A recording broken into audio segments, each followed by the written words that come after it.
혹시 최근에 미국 스페이스 X에서 진행 중인 스타쉽 프로젝트라고 들어보셨습니까? 스타쉽 프로젝트. 제가 발음이 잘 안 되는데요. 스타쉽 프로젝트입니다. 인류가 이제 달을 정복했잖아요. 달을 이렇게 발을 내딛었잖아요. 이제 달을 넘어서 화성까지도 도달해 보겠다는 그런 프로젝트인데요. 세계 최대의 로켓 개발 사업입니다. 여러분이 잘 아시는 테슬라 전기 자동차를 만든 일론 머스크가 추진하는 프로젝트가 이 스타쉽 프로젝트인데요. 그런데 지난 몇 년 동안 이 스타쉽 로켓이 수차례 발사 테스트를 진행했지만 폭발하거나 실패하는 경우가 많이 있었습니다. 그래서 이 프로젝트를 의심하던 사람들은 아니 한 국가가 하는 것도 아니고 그죠? 나사에서 하는 것도 아니고 한 기업이 한 개인이 이것을 할 수 있느냐 이렇게 의심하면서 비난의 목소리를 높여왔습니다. 이제 그만해야 되는 거 아니야? 허황된 꿈을 내려놓고 이제 그만 멈춰야 되는 거 아니야? 돈만 낭비하고 시간만 버리는 거 아니야? 이렇게 말하는 사람들이 많이 있었는데 하지만 일론 머스크는 이렇게 말했습니다. 실패는 과정일 뿐이다. 실패는 과정 가운데 있을 뿐이다. 나는 계속 도전하겠다. 이렇게 말하면서 수많은 실패에도 불구하고 계속해서 로켓을 쏘아 올리고 있습니다. 그리고 놀랍게도 지난 2023년 11월과 작년 2월에 연이은 테스트를 통해서 스타쉽 로켓이 이제 진짜 정상 궤도에 오르는 게 아니야? 화성까지 갈 수 있는 거 아니야? 이런 반응들을 보여주었습니다. 점점 이 로켓이 개선되고 발전되면서 이제는 더 안정적인 단계에 도달하였음을 증명하고 보이고 있는데요. 실제로 화성 탐사가 가능하겠다라고 평가하는 사람들이 많이 생겨나고 있습니다. 여러분, 위대한 목표를 이루는 길에는 언제나 무엇이 있습니까? 장애물이 있습니다. 실패가 있는 거죠. 그러나 어떤 실패를 만나더라도 어떤 어려움을 만나더라도 포기하지 않고 끝까지 나아가던 사람만이 이 목표를 성취할 수가 있는 것 아니겠습니까? 여러분, 오늘 성경에 등장하는 이스라엘 백성들도 마찬가지입니다. 그들은 바벨론 포로 생활에서 돌아와 하나님의 성전을 건축하는 사명을 받은 사람들이었죠. 하지만 그들은 쉬운 과정 가운데, 쉬운 상황 가운데 처해 있지 않았습니다. 재정이 부족했고요. 또 주변 민족들의 방해도 있었습니다. 또한 내부적으로는 두려움도 일어나서 이 성전을 과연 건축할 수가 있겠는가? 하나님의 뜻을 이룰 수가 있겠는가? 이런 의심이 그들 가운데도 일어나고 있었는데요. 그럼에도 불구하고 그들은 하나님의 말씀을 따라서 성전 건축을 시작합니다. 그리고 수많은 장애와 어려움에도 불구하고 포기하지 않고 끝까지 하나님의 일을 감당하면서 이루어내는 그런 결말을 에스라서와 느헤미야서가 우리에게 보여주고 있는데요. 오늘 우리는 에스라서 3장 말씀을 통해서 하나님의 사명을 감당하는 과정에서 어떤 태도를 가져야 하는가? 우리가 믿음으로 이 땅을 살아가고 하나님 백성으로 이 땅을 살아갈 때에 장애물이 있습니다. 어려움이 찾아옵니다. 방금 말씀드린 것처럼 실패의 자리들이 우리의 삶에도 찾아올 수가 있는 것이죠. 그런 삶의 자리에서 어떤 믿음으로 나아가야 하는가를 오늘 성경이 우리에게 보여주고 있는 것입니다. 우리가 지난 주일에 함께 확인했던 것처럼 유다 백성들은 여호와의 성전을 짓기 위해서 바벨론에서 예루살렘으로 돌아왔습니다. 그러나 그 성전을 건축하기에 앞서 그들이 가장 먼저 했던 일이 무엇이었습니까? 그들이 제일 먼저 시작했던 일이 무엇이었습니까? 그들의 선조들이 그러했던 것처럼 7째 달에 그들이 모이고 있었죠. 새해 신년에 그들이 함께 모이고 있었던 것입니다. 모든 백성들이 7째 달에 함께 모여서 초막절을 지키면서 가장 먼저 무엇을 쌓았습니까? 제단을 쌓고 있었죠. 그들은 제일 먼저 제단을 쌓고서 그 위에 번제를 드리면서 하나님과 깨어졌던 관계를 회복하고요, 다시 하나님의 인도하심을 따라 살아가는 하나님과의 살아있는 인격적인 관계를 회복하는 것에 모든 마음을 쏟아붓고 있었습니다. 그런데 여러분, 이 장면에서 우리가 주목해야 될 것이 하나가 더 있는데요. 무엇일까요? 자, 2절 말씀입니다. 오늘 읽었던 2절 말씀인데 같이 한번 더 읽어보겠습니다. 시작. 요사닥의 아들 예수아와 그의 형제 제사장들과 스알디엘의 아들 스룹바벨과 그의 형제들이 다 일어나 이스라엘 하나님의 제단을 만들고 하나님의 사람 모세의 율법에 기록한 대로 번제를 그 위에서 드리려 할세.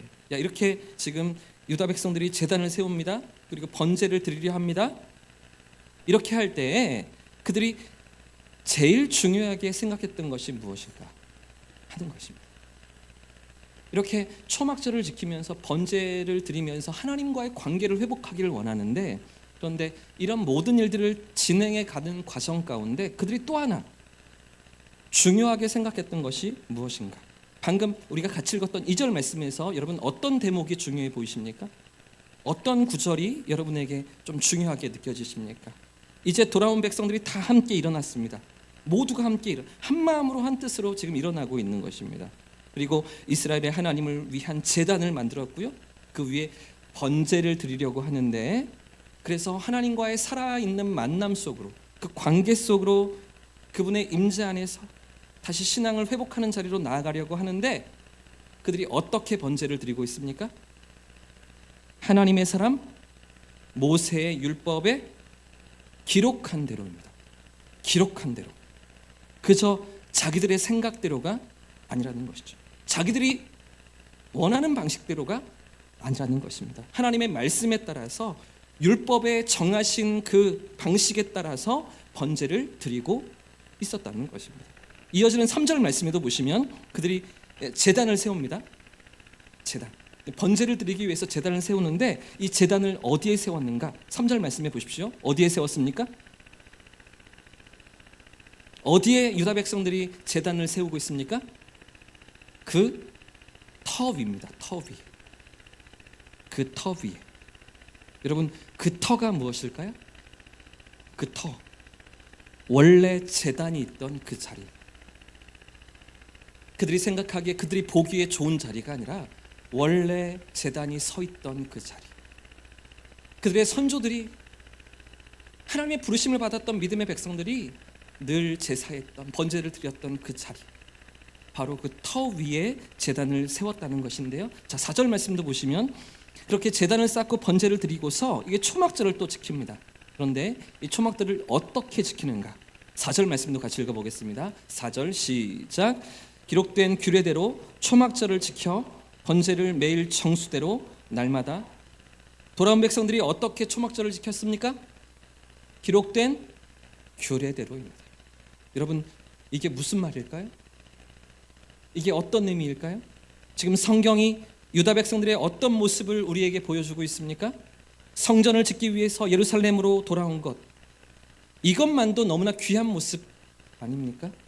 바벨론에서의 모든 삶을 내려놓고 안정과 편안함을 포기하면서 하나님의 성전을 다시 짓기 위해서 돌아온 것도 너무나 귀한 일인데, 그런데 이런 그들이 돌아와서 가장 먼저 했던 일이 무엇이었습니까? 성전을 짓기 전에 먼저 제단을 쌓았지요.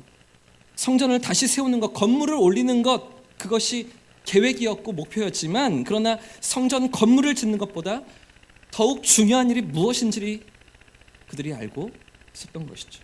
하나님과의 바른 관계를 회복하기 위해서 자기의 마음을 드립니다. 헌신을 드립니다. 너무나 귀한 모습으로 먼저 제단을 쌓고 번제를 드리지 않았습니까? 그런데 여러분, 이렇게 마음을 드리고 삶을 드리던 백성들의 모습이 또 하나, 그 모습 가운데 담겨있는 중요한 삶이 어떤 것입니까? 바로 말씀대로 하는 것입니다. 말씀대로 모든 것을 지켜서 그대로 행하고 있는 것이죠. 기록된 말씀을 따라서, 하나님의 말씀을 따라서 그분이 명령하신 대로 나아가기를 원했다는 것입니다. 여러분, 이것이 너무나 중요합니다. 말씀대로 살아가는 것이 저와 여러분에게 너무나 중요합니다. 사람들은 자꾸만 자기의 소견에 오른 대로, 자기의 생각에 오른 대로 하려고 합니다. 아니면 내가 생각하는 최선의 방법이 이것이라고 생각하면서 그대로 하려고 하는 것이죠. 여러분, 그런 것이 아닙니다. 신앙은 최선을 다하는 것도 너무나 귀하지만, 믿음은, 성경이 말하는 믿음은 그게 하나님이 원하시는 것이 아닐 수도 있다는 것이죠. 하나님이 기뻐하시고 하나님이 원하시는 것은 말씀대로 행하는 것입니다. 여러분, 예를 들면 창세기에 기록되어 있는 가인과 아벨의 제사를 한번 생각해 보십시오. 가인은 자기 나름대로 최선을 다해서 제물을 준비했습니다. 그리고 하나님께 제사를 드렸습니다. 그런데도 왜 하나님께서 가인의 제사를 받지 않으십니까? 왜 아벨의 제사는 받으시면서 가인의 제사는 흠양하지 않으십니까? 하나님이 원하셨던 방식이 아니었기 때문입니다. 하나님께서 정하신 방식이 아니었던 것이죠. 또 다른 예를 들어보겠습니다. 우사의 사건도 한번 생각해 보십시오.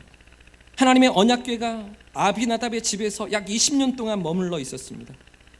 그러다가 다윗이 왕이 되어서 언약궤를 예루살렘으로 옮겨올 때에 여러분 어떤 일이 발생합니까? 소들이 끌던 수레가 흔들립니다. 이 소들이 뛰어놀게 됩니다. 그러면서 언약궤가 땅바닥으로 떨어질 그런 위기에 처하게 되는데, 이때 우사가 본능적으로 언약궤를 붙잡게 되죠. 수레에서 떨어지지 않도록 하기 위해서 우사가 수레를 지켜냅니다. 재빨리 손으로 막았는데요. 그런데 그 자리에서 우사가 어떤 일을 당하게 됩니까? 즉사하죠. 바로 그 자리에서 죽임을 당합니다. 여러분, 언약궤를 지키려고 했던 것 아닙니까? 선한 의도로 했던 것 아닙니까? 그런데도 왜 하나님께서 우사를 심판하셨습니까? 왜 그를 즉시 치신 것입니까? 하나님의 말씀을 따르지 않았기 때문에. 언약궤를 만지지 말라고 하셨던, 절대로 만지지 말라고 하셨던 하나님의 명령을 그가 어겼기 때문인 것이죠. 오늘 우리도 마찬가지입니다. 오늘도 우리가 신앙을 가지고 하나님 앞에서 살아가면서 정말 중요한 것이 무엇입니까? 아무리 열심을 내고 아무리 최선을 다한다 해도 과연 그것이 하나님이 원하시는 것인가? 과연 그것이 하나님이 기뻐하시는 것인가? 이것입니다. 단순히 내 생각에 좋은 것이 아니라, 내가 옳다고 여기는 것이 아니라 정말 하나님 뜻에 합당한 것인가? 이것이 우리 신앙에 있어서 가장 중요한 질문이라는 것이죠. 그래서 사무엘상 15장 말씀에서 하나님께서 사무엘 선지자를 통해서 주신 말씀이 있죠. 같이 한번 읽어보겠습니다. 읽습니다. 시작. 순종이 제사보다 낫고 듣는 것이 순양의, 한번 더 읽겠습니다. 시작. 순종이 제사보다 낫고 듣는 것이 순양의. 사랑하는 여러분, 제사는 하나님이 명령하신 그들의 삶의 모습 아니었습니까? 그들에게 요구하시고 제사로 하나님을 만날 것을 그렇게 명령하셨던 하나님과의 교제의 방법이 아니었습니까? 그런데 그런 제사보다, 그런 예배보다 하나님이 더 원하시는 것이 무엇이라고 말씀하십니까? 순종이라는 거예요. 하나님의 뜻이 무엇인지를 알고, 하나님이 원하시는 것이 무엇인지를 알고, 그 원하심, 부르심 앞에서 우리의 삶과 우리의 마음을 드리며 순종하고 하나님 말씀을 듣고 따르는 그런 삶의 자리로 나오라고 주님 부르시는데요. 사랑하는 여러분, 하나님은 우리의 열심보다, 우리의 최선보다 순종을 원하시는 줄 믿습니다. 하나님의 말씀을 따라가는 것, 그분이 정하신 방식을 쫓아 살아가는 것, 이것이 참된 신앙이고 하나님이 기뻐 받으시는 헌신인 줄 믿습니다. 그러므로 우리의 삶이 하나님 말씀 위에 서져야 하는 거죠. 하나님 말씀의 이끄심을 따라서 우리가 서가야 하는 것입니다. 우리 예배와 우리의 헌신이 하나님이 받으시기에 합당한, 그분이 정말 기뻐하시는 모습으로 나아가기 위해서 주님의 뜻이 무엇인가를, 주님의 부르심이 어디에 있는가를 늘 찾고 구하며 그 말씀 앞에 우리가 나가야 하는 것 아니겠습니까? 지금 본문에 돌아온 백성들은, 포로 생활에서 돌아온 백성들은 분명히 깨닫고 있었던 것입니다. 성전을 건축하기 위해서 그들이 돌아왔습니다. 고레스 칙령에 의해서 너희들이 고향으로 돌아가 여호와의 성전을 건축하라는 그 명령을 가지고 예루살렘으로 돌아왔는데도 불구하고, 그런데 그들이 먼저 행하고 먼저 움직이고 있는 삶의 모습이 무엇입니까?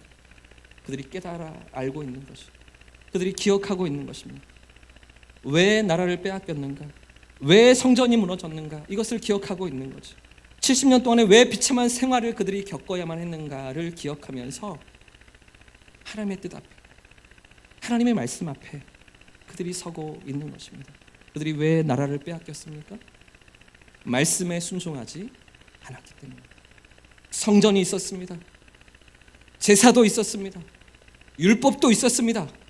그런데도 불구하고 하나님의 부르심 앞에, 그 말씀 앞에 순종하지 않았을 때에 나라를 빼앗기고 그 모든 비참과 눈물과 괴로움을 당해야 됐던 것 아니었습니까? 그 말씀을 떠나고 말씀에 불순종하면서 자기들의 마음대로 살았던 결과로 이 모든 아픔을 당해야 했던 것, 이것을 깨닫고서 지금 돌아온 그들이 말씀대로, 율법의 기록대로, 규례대로 행하기를 그렇게 힘쓰면서 철저히 노력하면서 애쓰고 있는 것 아니겠습니까? 여러분, 과거의 실수를 반복하지 않겠다는 것입니다. 말씀을 떠나지 않기 위해서, 말씀대로 서기 위해서 한 가지 한 가지를 그대로 따라서 그 터 위에 제단을 세우고 그 규례대로 율법을 지키며 그 말씀대로 초막절을 지키는 그 모든 삶의 모습으로 철저히 순종하기 위해서 몸부림치며 있는 힘을 다하고 있는 유다 백성들의 모습을 오늘 본문이 우리에게 보여주고 있는 것인데, 사랑하는 여러분, 빼앗기고 나서 돌이키려 하면 늦습니다. 잃고 나서 돌이키려 한다면 그때는 늦는 것이죠. 하나님은 오늘도 우리에게 기회를 주고 계십니다. 성경대로 살아가는 삶, 말씀대로 살아가는 삶, 성경이 가르치는 것을 힘써 준행하는 성도들이기를, 저와 여러분의 삶이기를 하나님은 원하시고 기다리시는 것입니다. 사랑하는 여러분, 여러분의 일터가, 여러분의 가정이, 여러분의 미래에 대한 계획들이 여러분의 삶의 어떤 자리에서도 말씀을 따라 살아갈 수 있기를 주님의 이름으로 축복합니다. 말씀 앞에서 성경의 이끄심을 따라 순종하며 나아가기를 기뻐하는 저와 우리 성도님들 되시기를 주님의 이름으로 축복합니다.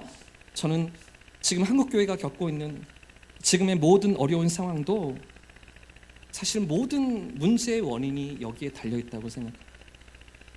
세상으로부터 욕을 먹고 손가락질 받으며 나쁜 말을 듣는 사람들 앞에서 우리가 성도라고 교회를 다닌다고 말하기가 너무나 부끄러운 마음 아픈 시기를 우리가 살아가면서 이 모든 어려움과 괴로움을 우리가 어디에서부터 해결해야 하겠습니까?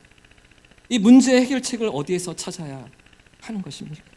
다시 말씀 앞으로 돌아가는 것입니다. 하나님이 원하시는 것이 무엇인가? 성경의 가르침이 무엇인가? 그 앞에 서야 하는 것이죠. 내 생각엔 이래, 내 경험에는 이래, 내가 좀 생각해 보니까, 내가 좀 찾아보니까 이런 것 같아.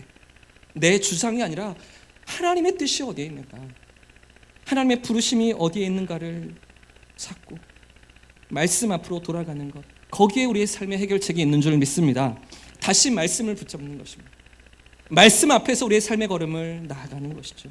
포로 생활에서 돌아와 가장 먼저 제단을 쌓고 말씀을 따라 순종했던 백성들처럼 다시 말씀 앞에서 우리의 신앙이 회복되어야 할 줄 믿습니다.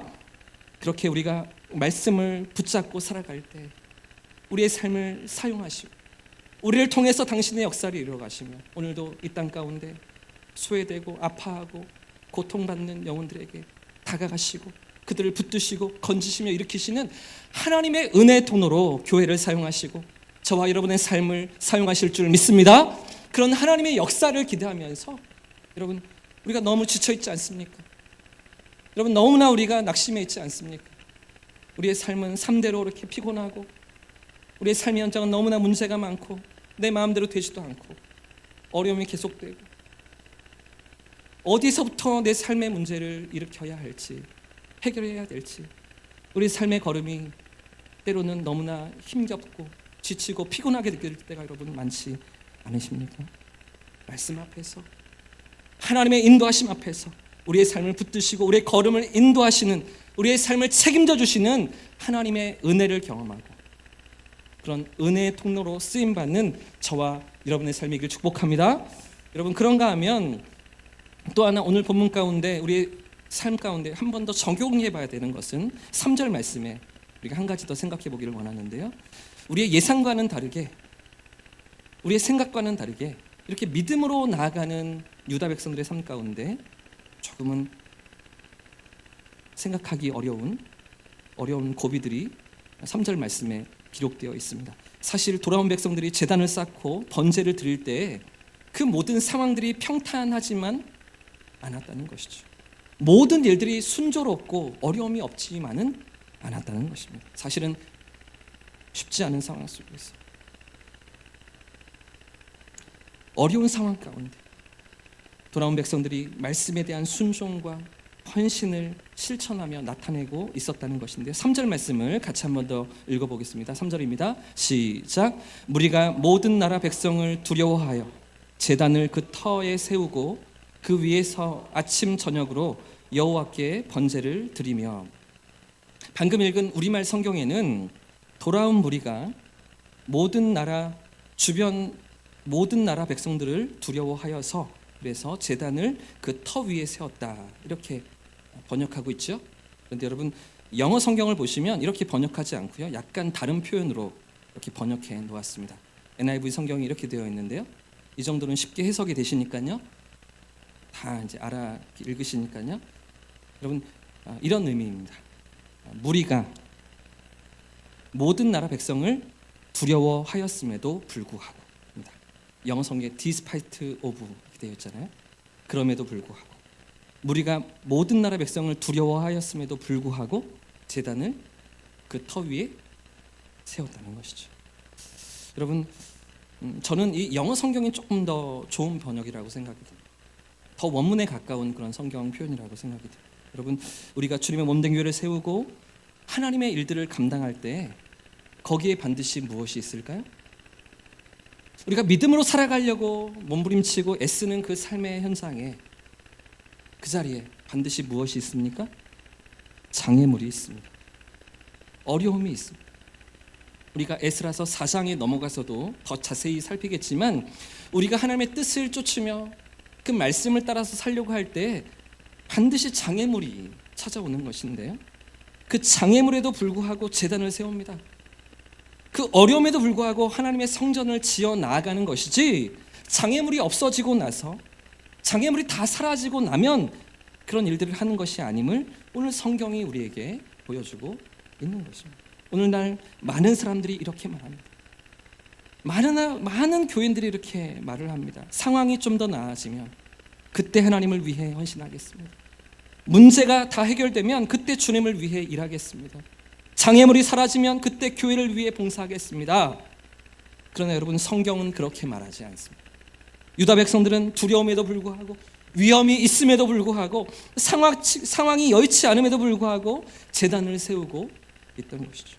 그들의 신앙은 환경이 따라줄 때만 상황이 허락될 때만 나타나는 신앙이 아니었습니다. 어려움 속에도 순종하면서 두려움 가운데서도 삶을 드리는 살아있는 헌신과 믿음으로 그들이 나아가고 있던 것 아닙니까? 사랑하는 여러분, 오늘 우리는 어떻습니까? 저와 여러분은 주님의 몸된 교회를 섬기며 이 시대 이 상황 가운데 어떤 모습으로 서 있습니까? 혹시 우리는 모든 상황이 정리될 때를 기다리고 있지는 않으십니까? 혹시 우리의 형편이 나아질 때까지 미루고 있지는 않으십니까? 하나님, 저와 여러분에게 기대하시고 원하시는 신앙이 무엇일까요? 저와 여러분에게 기대하시는 믿음의 모습이 무엇입니까? 편안한 상황에서 모든 것이 다 갖춰진 환경에서 아무런 어려움도 없이 순종하는 것이 아니라는 것입니다. 때로는 순풍이 불 때가 아니라 거친 바람 속에서, 때로는 평탄한 길이 아니라 앞이 보이지 않는 광야 한복판에서, 때로는 모든 것이 갖추어진 순간이 아니라 아무것도 준비되지 않은 상황 속에서 하나님의 말씀을 그분의 이끄심을 따라 나아가는 것을 믿음이라고 성경이 지금 말하고 있는 것 아닙니까? 여러분, 성경 속에 등장하는 수많은 믿음의 사람들은 늘 완벽한 조건 속에서 순종한 것이 아니었습니다. 불확실한 현실과 앞을 가로막는 장애물 앞에서 하나님의 말씀을 신뢰하며 믿음의 길을 걸어갔던 선배들 아니었습니까? 아브라함은 고향과 친척집을 떠날 때 모든 것이 다 그려졌습니까? 그 미래가 다 확인되고 다 계획되어서 그래서 그가 나아갈 수가 있었습니까? 그렇지가 않죠. 말씀을 따라서 갈 바를 알지 못하고 아브라함이 나아갑니다. 모세는 어떻습니까?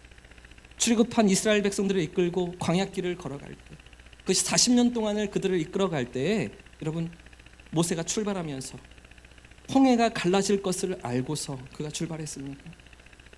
홍해가 갈라진 것을 보고서 모세가 발을 내디뎠습니까? 아닙니다. 말씀에 순종하면서 발걸음을 내디딜 때에 홍해가 갈라졌던 것이죠. 여호수아는 어떻습니까? 이스라엘 백성들과 가나안 땅을 차지하면서 정복해 나아갈 때 견고한 성벽이 무너지고서, 먼저 여리고 성이 무너지고서 그 땅에 들어갔습니까? 그렇지가 않죠. 7바퀴를 돌면서 그 말씀 앞에 믿음으로 순종할 때 하나님께서 여리고 성을 주시고 그들 가운데 허락하셨던 것 여러분 다 알고 계시죠. 사랑하는 여러분, 우리의 신앙이 환경에 좌우되지 않기를 축복합니다. 상황이 어렵다고 주저앉지 않기를 바랍니다. 눈앞의 장애물 때문에 머뭇거리지 않고 말씀을 붙잡고 인도하심을 따라 나아가며 믿음의 길에 서는 저와 성도님들 되시길 축복합니다. 여러분, 우리가 새로운 봄을 꿈꾸면서 준비하면서 여러 가지 사역들을 또 지내게 나아가는데 우리 앞에도 장애물이 있죠. 쉽지 않은 삶의 현장이, 사역의 자리가 저와 여러분에게 있습니다. 이렇게 하면 될까? 저렇게 해보면 되지 않을까? 라고 이렇게도 해보고 저렇게도 해보지만 이것도 되지 않고 또 이 길도 막힐 때, 그때 여러분 어떤 삶의 모습으로 서 계십니까? 어떤 믿음으로 하나님 앞에 나아가십니까? 내 뜻대로 되지 않는다, 내 계획대로 내 삶이 다 펼쳐지지 않을 때 여러분은 어떤 믿음으로 하나님 앞에 서 계십니까? 우리가 토요 문화교실을 또 준비하면서 어떻게든 주일학교의 마중물로 주일학교 회복과 부흥을 위해서 이 사역들이 쓰임받기를 위해 어제도 준비하고 미리 전단지도 계속해서 나누고 또 주변에 있는 이웃들에게 또 소개도 하면서 알리면서 어떻게든 교회와 또 주일학교를 살려보려고 몸부림치고 있는 것 아니겠습니까? 지난 화요일 날 제가 드디어 만촌 이동 주민자치회 위원장을 만났습니다. 주민센터에 찾아가서 위원장님과 또 주민센터 복지과 직원 두 분과 같이 미팅을 하면서 우리 교회가 이렇게 사역들을 해왔습니다. 실버문화센터 사역을 동영상도 보여주고요, 지나온 그 그림들을 다 보여주면서 전단지도 또 가져다 주고 또 현황도 다 이야기하면서, 그러면서 또 하나 우리가 지역에 있는 아이들도 섬기기를 원합니다. 또 어려운 가정의 상황 가운데 있는 아이들도 우리가 품고 좀 도울 수 있기를 원합니다. 그러면서 실버와 함께 또 토요문화교실 전단지도 제가 제시해 보여주는데요. 근데 복지과 직원들의 반응이 조금은 너무 아쉬웠습니다. 우리 만촌 이동이 수성구의 17개 동 중에서 두 번째로 연령대가 높기 때문에, 두 번째로 나이대가 높기 때문에 이 주변에 아이들이 거의 없다는 거죠. 쉽지가 않다는 것입니다. 그러면서 관내에 만촌 이동 안에 60가구의 저소득층 어려운 가정들이 있는데 그것도 절반은 고등학생 이상이고 절반만 이제 중학생, 초등학생 정도 되는 대상의 아이들이 있다고 합니다. 30가정 정도 우리가 섬길 수 있을 것 같다. 그런데 그 가정들의 정보를 줄 수가 없다는 거예요. 개인정보법 때문에 그냥 이 정보를 다 줄 수는 없고, 그 가정에서 주민센터를 방문했을 때 그때 전단지 우리가 가져다 놓으면 그것들을 전달하고 나눌 수가 있겠다. 사실은 조금 연결해 주었으면 이런 가정들이 연락처까지는 아니어도 주소만 좀 알려주면 어딘가 우리가 찾아가서 권면도 하고 또 찾아가 보기도 하고 그럴 수 있을 것 같은데 그렇게 되지 않아서 이게 얼마나 좀 아쉽든지요. 마련해 놓고 3월 초부터 진행해 보려고 이렇게 준비하고 있는데, 그런데 길이 열리지가 않아서 쉽지 않은 그런 상황들 가운데 조금은 아쉬움이 생기고 또 돌아 나오면서 하나님 좀 상황들이 편치가 않네요, 이런 생각들을 하면서 돌아 나오는 상황들인데요. 사랑하는 여러분, 우리가 왜 그럼에도 불구하고 주일학교 사역을 섬기려고 합니까? 왜 토요일 사역을 굳이 만들어서 또 이렇게 일을 벌리려고 합니까? 여러분, 그럼에도 불구하고 환경과 상황이 아니라 좋은 여건과 어떤 형편들만 아니라 하나님의 일하심을 기대하면서 저와 여러분이 나아가는 것 아니겠습니까? 눈앞에 장애물만 바라보면서 주저하는 것이 아니라 여러분 준비해 놓으면, 마련해 놓으면 언젠가 쓰시겠죠. 언젠가 하나님이 사용하실 줄 믿습니다. 그 가운데 하나님이 채워주시고 영혼들을 보내주시고 붙여주실 줄 믿습니다. 하나님의 일하심을 기대하면서 우리의 생각이 아니잖아요. 하나님이 원하시고 기뻐하시는 교회, 하나님이 정말 사용하시는 교회, 미래가 밝고 아름답게 펼쳐지는 그런 교회를 꿈꾸면서 우리가 이 사역들도 일구고 또 준비해 나아가는 저와 성도님들 되시길 축복합니다. 여러분, 저와 여러분의 삶 속에는 어떤 두려움이 있습니까? 어떤 장애물들이 있습니까? 오늘 성경이 저와 여러분에게 말하고 있는 것처럼 어떤 상황 속에서도 하나님을 바라보는 것입니다. 하나님의 일하심을 꿈꾸는 것입니다. 말씀하시는 하나님을 의지하면서 부르심을 따라서 인도하심을 따라서 환경을 핑계대지 않는 것이죠. 문제 앞에 주저앉지 않는 것입니다. 믿음으로 한 걸음을 내딛는 저와 여러분의 삶이길 축복합니다. 하나님은 오늘도 그런 믿음과 순종을 기대하시는 줄 믿습니다. 좋은 조건과 모든 상황을 갖췄을 때만 아니라 어려운 가운데서도 쉽지 않은 상황 가운데서도 이 모든 것을 돌파해 나아가 인도하심을 바라보면서 믿음의 걸음을 내딛는 거친 바람 속에서도 순종하면서 모든 것이 불확실함 가운데서도 믿음의 걸음을 내딛는 흔들리지 않는 신앙을 우리 하나님께서 원하시는 줄 믿습니다. 그러므로 오늘도 우리의 시선을 상황에 두는 것이 아니라 환경에 두는 것이 아니라 하나님을 바라보면서 말씀하시는 그분의 음성을 따라 믿음으로 일어서는 우리 성도님들 되시기를 축복합니다. 그래서 환경을 초월하는 믿음으로 두려움을 이기는 순종으로 오직 하나님을 바라보면서 나아갈 때 저와 여러분을 통해 이루시는 하나님의 역사, 우리 가운데 나타내시는 놀라운 일들을 간증하고 찬양하는 우리 교회, 우리 공동체들로 믿습니다.